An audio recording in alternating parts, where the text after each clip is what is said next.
I don't think anybody's normal, but I've only just come to this conclusion in very recent times. The neurodivergent umbrella is huge. I don't think that there is a normal, but we always build everything to some sort of standard. I think everybody has a different thing. So finding like, what's the one that works for you? What's the gift for you that's in this? And helping them find the silver linings while also still supporting and acknowledging the parts that are hard. You're listening to America's Healthiest City on Mike King Biz Radio Network on ESPN Richmond 106.1 and Choice 105.3. Welcome back to another episode of America's Healthiest City. I'm your host, Will Melton. This is part of the Mike King Biz Radio Network. We air this show every Thursday at 6 a.m., so please tune in here or at espnrichmond.com to catch our show live. You can also catch us on YouTube, Instagram, LinkedIn, Facebook, any place on socials, and we'll have this show in podcast format in short order. Today in the studio, I have Casey Jourdan. She is a neurodivergent coach. I'm super excited about this conversation, and you'll find out more why here in a minute. But without further ado, Casey, thank you so much for joining us on the show today. Yeah, thanks for having me. As I said, I'm excited about this. I would consider myself to be neurodivergent, but I think we'll have a fun conversation about what that means and whether there's such a thing as normal, I think is where I want to go. But just tell us a little bit about you. I want to start out like we do everybody. Are you a native to Richmond, or did you come here at some point? I moved here May of 2020, right in the height of all the quarantines and lockdowns. Yeah. So you came here and made a bunch of friends really fast. Really set my roots and yep.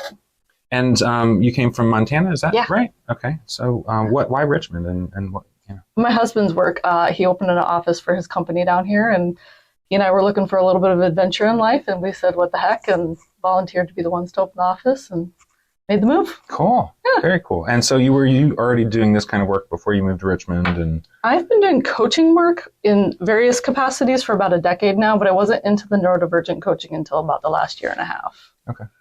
So so you've been in Richmond now since 2020, so it's almost 4 years, or just about over 4 years, just over 4 years. What's been your thoughts so far? I mean, it's a whole different place than Billings, Montana. It is for somebody and I'm born and raised in Montana, so that's 35 years of what I know. I love it. I love the culture, the community, the literal, the trees. Eastern Montana is not green or very pretty. So just the lushness of it. So far, I haven't really found much I don't like except the humidity. Yeah, that's a tough one. I picked up an RV during the pandemic because we couldn't do our honeymoon to Milan, and we've knocked down many estates since then. But Montana was one place that we went, and every time in the summer when you come back across the mountains, it's like, what changed? Yeah. Oh my goodness. Yep. So so you've been here for 4 years. What prior to being in Richmond, what got you into coaching? What has been your motivation for helping other people? Yeah. So I'm going to give the super condensed version of this, but back in 2004, I was wounded in a roadside bombing in Iraq. I was there serving with the U.S. military, and I sustained a traumatic brain injury, was later diagnosed with PTSD, and also some physical joint and nerve damage, some permanent physical injuries. Skip ahead a bunch of years, I decided I want to work with other people. I wanted to help give back to all the therapists that helped get me on my feet again. And so I got my master's in rehabilitation and mental health counseling. And around the time that I was kind of finishing my training and starting to work as a therapist, I realized I was not fully dealing with my own stuff enough yet, and I was really burnt out. And so my husband and I made the decision for me to quit working for a while, put myself first, get back on my feet. And then from there, I decided to do my own thing. So I started with CrossFit coaching and nutrition coaching, weightlift coaching. And then there's such a unspoken mental component to that. That was the part I really loved with my athletes. And I just kind of kept getting pulled back to a mental health kind of avenue. And the life coaching and the neurodivergent coaching made the most sense. And so about a year and a half ago, I kind of tripped over it via TikTok, and also realizing that I have ADHD and was like, this is it. And really just love kind of where I've settled in now. So I want to talk about a few things, and we'll kind of bounce around. I definitely want to hit on, the part about having, the luxury to take time off, and not everybody has that. So we'll touch on that later. But talk a little bit about your military service. I saw that you were a military police officer. My father was the same when he was in Korea. So I found that connection. Tell us a little bit about what drove you to do that in the first place, and just that experience overall? Honestly, I joined the military to pay for college. I enlisted before September 11th, before the terrorist attacks, into a peacetime military. I was 17. I was looking how am I going to pay for college? And it's right before my senior year of high school. So I joined in July, and then 9/11 was just a few months later. And so it instantly shifted everything that I was kind of planning for and expecting. And I finished high school, and right after high school, went and did my military schools and came home. And about 2 months later, our unit got activated. I was Montana National Guard, and we got activated and spent about a year in Baghdad and a couple more years in the military after I got home, but no more deployments. And overall, it's such a mixed experience. Like, obviously, there's parts of it that are incredibly traumatic and not fun and intense. And there's a lot of just sitting around doing nothing. But there's also we had a lot of fun, in certain parts of our job, and getting to live in Baghdad. And we had the opportunity to interact with people through the police department. We got to know some of our police officers, which was such a treat. Getting to break feast with them for Ramadan and things like that was such a unique experience. And while I don't love what I went through, I wouldn't be who I am without it. So I wouldn't trade it for the world. Yeah, my best friend's a Army captain. He's stationed in Colorado Springs, and I know his experience has been similar to what you described, but also it's pulled him. He stayed in, and he's still doing it, and they're going to keep convincing him to stay, I think. Yeah.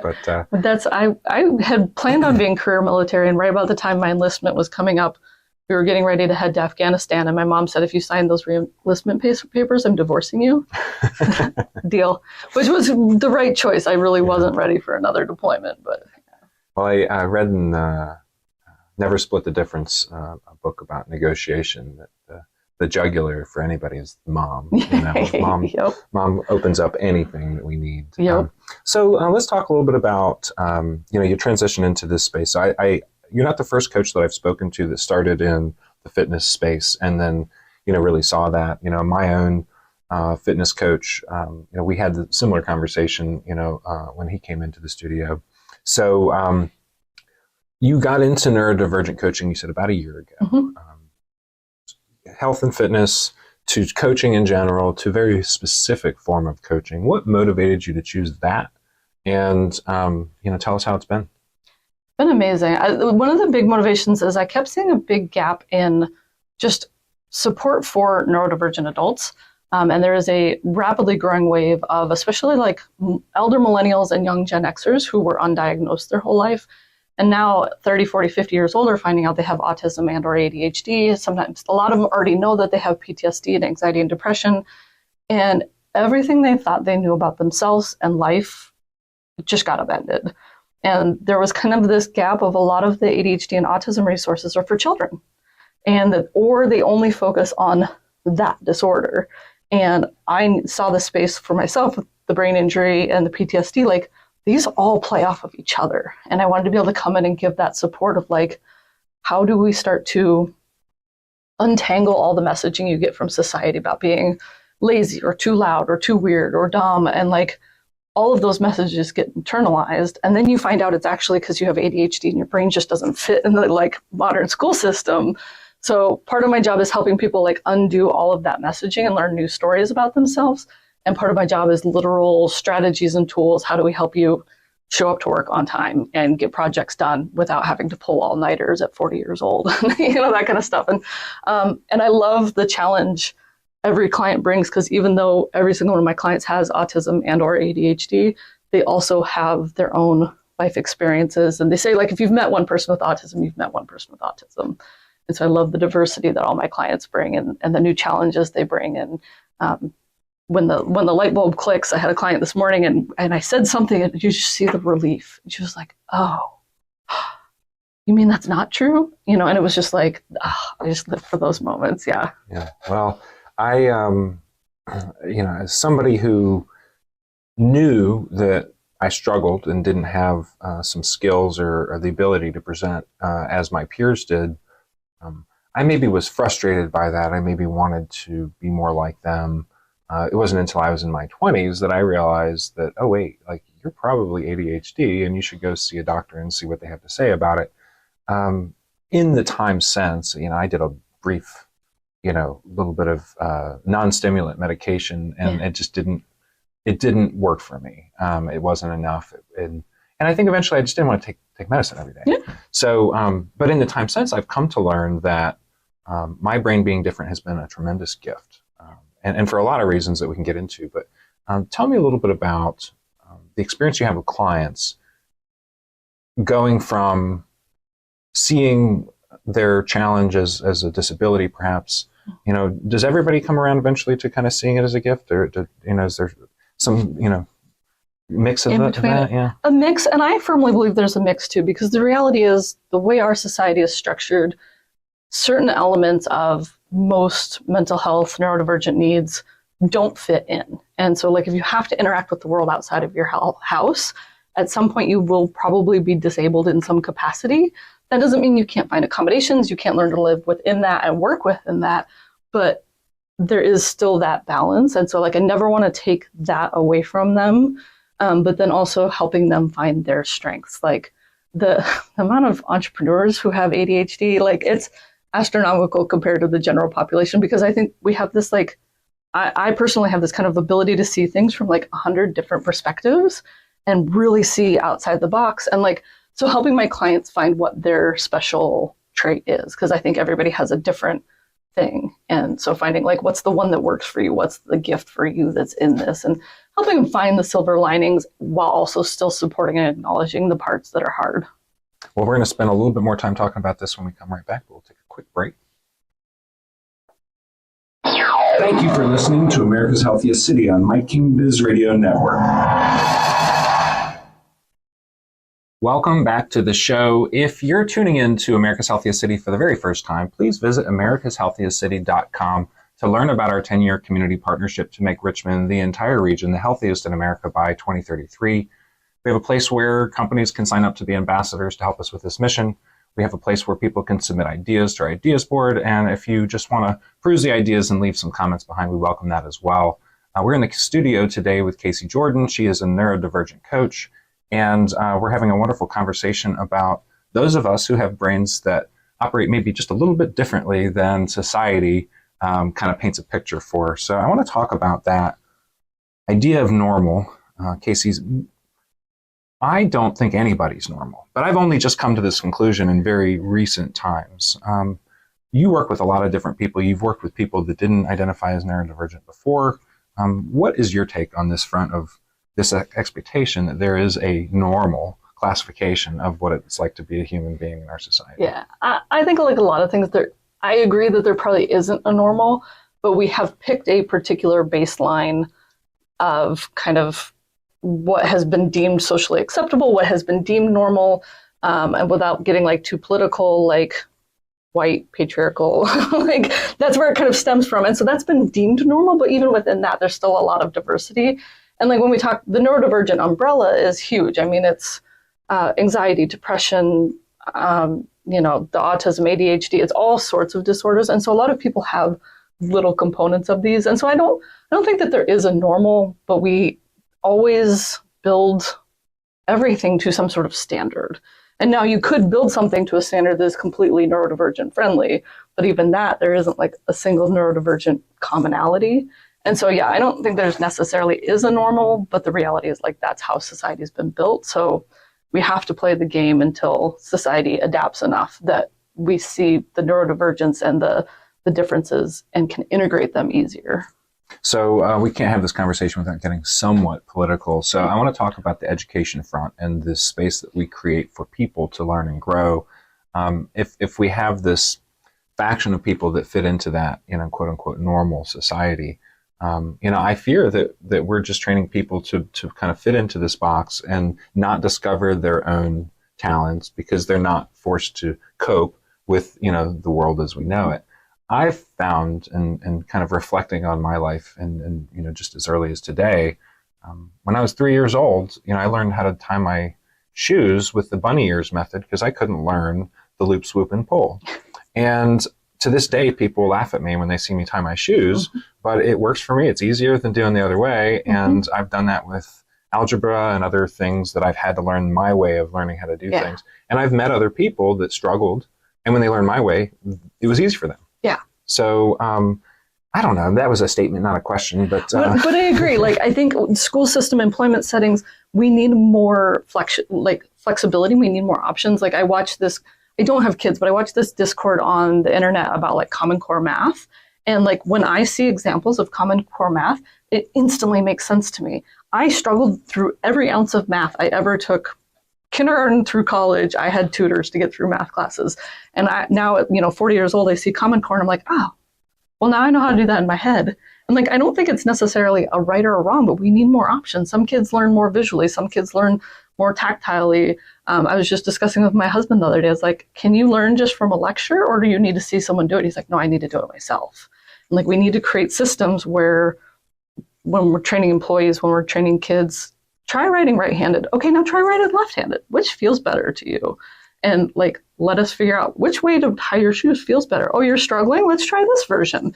And normalize a variety of options to tackle. Like, that's my favorite thing. My clients ask me, they're like, well, what's the answer? I'm like, best news, worst news ever. There's no right answer. Like, there are a million ways to get to pretty much any end point. What's the one that feels best to you? Yeah. So I have, obviously spent a lot of time thinking about this, but as we go about the world, it's not going to be easy to change things. We can start to normalize things and maybe not use that word, but we can introduce these ideas. But for those of us who struggle, and for folks who are maybe discovering right away, that they have a challenge. I found you through Instagram. I found you to be calm and confident, but you also have some really great ideas. What are maybe some of the challenges that your clients have experienced? Like some of the walls that they hit up against, and maybe some anecdotes of pathways that they found to overcome those, and what it looks like for them on the other side. Oh man, that's a big question. The one I see a lot with my clients, because I do work with like mostly folks in their 30s and 40s, is employment stuff. Is they're hitting this wall where they have to stay employed. Like, we got bills to pay, we have reality. And you even kind of referenced that the fact that I was able to kind of take a break when I hit burnout. Like, I am incredibly privileged to be able to just quit my job and wait and see what happened. And I do have a few clients who've been able to arrange for them to do kind of sabbaticals and do some deep recovery. But a lot of folks were trying to learn new skills about themselves, navigate burnout from like suppressing these natural things about themselves for decades, and keep a job. And so there's a lot of like multi-layered approaches into how do you deal with a office building with bright lights, and how do you ask for accommodations from a boss to maybe wear sunglasses or have a desk lamp and turn the light off over your cubicle. And so there's a lot of brainstorming of like what's going to work within the structure of the environments that you have to stay in to help take care of your nervous system as much as possible. And it just, once we hit that, it's magical. This morning I had a client, we've been dealing with some boundaries on some family issues, and she messaged me like on my way here, and she's like, I stood up for myself. And she sent me the text thread. She's like, this is what I said, and this is how they replied. And it's like so beautiful to see her confidence and relief that like she can do this. Mm-hmm. And like it doesn't have to stay this way forever. It can be this way. That's the whole game. Yeah. Well, I'm thinking back to your comment about how there are a lot of ADHD entrepreneurs. I've worked for myself since I was 20 years old. I'm 39 now. I wouldn't have it any other way. I'm convinced that I don't want to work for I say I don't want to work for other people. I can't work for other people because I see all the problems and they don't let me fix them. But the reality is I would be a poor performer working for somebody else based on what I know my standards to be. But in this role of entrepreneurship, I get to choose what I do every day and choose the things that make me feel good, but that still have the potential to be productive activities. Most people don't have that ability, but I'm curious, have you seen people who have been able to transition into entrepreneurship as a way to cope with, what it is that they're facing? Yeah, I have a couple of clients who've transferred completely into entrepreneurship, a couple who we've changed industry because we just realized the industry they're in is the wrong fit at this point in their life. I have a client who, the first call, she's like, do I quit my job and start my own business, or do I stay at the job? And recently we decided like, she's going to hang tight a little longer at the business because it's kind of the devil, and like, let's deal with some of the other like burnout stuff and make sure you're like on your best footing possible to come into entrepreneurship. But I think I love being an entrepreneur. I wouldn't have it any other way either. So I think when people ask me that, I definitely am a little biased to be like, yes, come to this side. So I definitely have multiple clients where that's the decision we've been able to make. I don't know that I've experienced this so much, but I imagine that autism and attention deficit disorder have real challenges for relationships. Have you seen that? And, have you seen people find ways to maybe be better communicators or to express, the challenges that they face so that they can be on the same level with their partner? 100%, especially with my late diagnosed client. A lot of times they don't have the language even for themselves of what their needs are. And so they're having meltdowns, they're shutting down, they're getting in these fights, not knowing what the root of it is. And when we help them find the language for themselves, then we can use that language with our partner. And my husband is as, quote unquote, normal as they get. He's never dealt with anxiety or depression or PTSD, definitely has never had a brain injury. Like, he doesn't understand how my brain works, but we have a way to being able to communicate to each other. And I can say, this is what I need from you right now, or I need some space, or he's gotten good at even anticipating my needs, and he'll jump in kind of before I even start to fall apart. And so that's definitely a big part of, once the client can figure out what the need is, then helping them find the words to explain that and ask for that support from somebody else. And then there's also the dynamic of a lot of folks who are finding me found out they were autistic or ADHD because their kid got diagnosed. And so there's the combo also of how do you parent a neurodivergent kiddo as you're going through your own neurodivergence? That's not my specialty, but I definitely have helped some families through that too. I talked to somebody just the other day who said that her and her husband are both ADHD, and that has been challenging at times. Yeah. But they found a way to make it work. Yep. So there's so much that we could talk about here, but in the next segment, I want to spend some time talking about things that we can be thinking about as a community, and ways that we can address perhaps some of the stressors that are coming as a result of AI and change and some of these other things. So we'll come back in just a minute and have that conversation. Thank you for listening to America's Healthiest City on Mike King Biz Radio Network. Welcome back. This is America's Healthiest City on ESPN Richmond 106.1, part of the Mike King Biz Media Network. We are in the studio today with Casey Jourdan, a neurodivergent coach, and we're having a really lively conversation about folks with brains that are just a bit different. In some cases, very different. But I think what we were getting to is this world is changing before us, for everybody, not just for those of us with neurodivergent brains. What kind of things are you experiencing? What kind of things are you thinking about as people face stress and anxiety and depression as a result of sort of this societal shift that is quite tectonic, I think? I think one of the best and worst is our connectivity. It can be really easy to fall into the rabbit hole of doom scrolling and getting focused on how awful everything is, or kind of shutting down and pulling away from the world. But there are so many resources, literally at your fingertips now, of being able to Google ways to manage X and get ideas. You kind of mentioned AI. I refer my clients to ChatGPT quite often. I'm like, hey, have chat help you brainstorm. Or if you don't know how to say something professionally and you're just only coming at it from the angry point, ask ChatGPT to reword it for you in a way that's more professional. And teaching folks how to kind of use this connectivity in a way that is advantageous to learning about themselves, to finding more resources, to finding jobs, we were just kind of talking about. Everything is shifting, but there's so much information. It's all right there. It's accessible to anybody. How do you use that as best as possible is the real magic trick. Yeah, I feel like I unlocked something in my brain when ChatGPT came out and I started using it. I was all of a sudden able to go down every rabbit hole that my brain wanted to go down and get to the end, because sometimes an idea won't stop until you get to the end, and maybe 100%. That's the end of it, and sometimes it takes you forward. But you said connectivity, and I think about connectivity coming from the IT world, certainly see it in a technological sense, but in a human sense, I wonder what your thoughts are on the importance of being social and connecting with other people, and how we use that lesson to maybe sometimes take us out of the depths, or when we get far away from people, what tools we might have available to us to remember that this is good for us. Yeah, I think that human connection is so important. Like, we are anthropologically designed to be creatures that rely on each other.